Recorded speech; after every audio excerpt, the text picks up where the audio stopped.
I moved amongst them, relishing the way I disappeared into them, from everything, from myself, more than anything. I nearly did it, nearly lost myself entirely, when something all too suddenly stopped me. Not just something. Someone.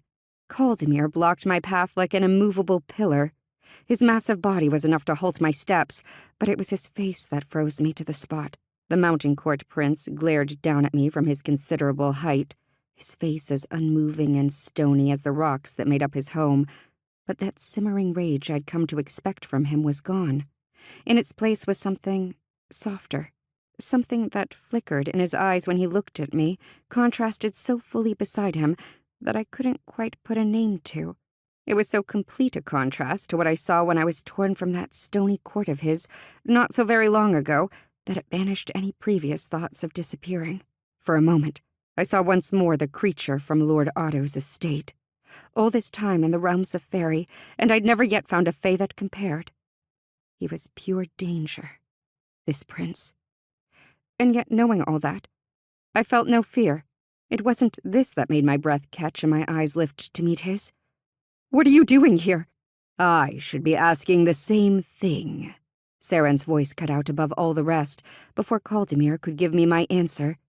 All around us, the swirling court fell still to part for the kings of their realm. Saren stood at their head, his silvery hair aglow beneath the glitter of stars.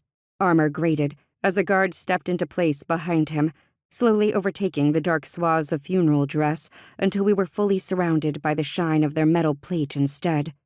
Saren stepped forward once more, his chin turning up to look down upon his escaped prisoner.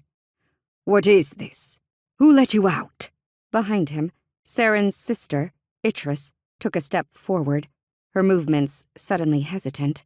"I thought it was better to keep a close eye on—" she'd barely begun to explain when Saren cut her off.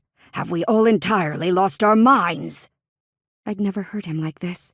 The rage missing from Caldemir had found its way into the High King of the Starlight Court, seeping into his words until they seemed to scrape along the very walls of the funeral hall. I saw faces flinch and eyes close in the crowd, as if Saren's words physically cut them.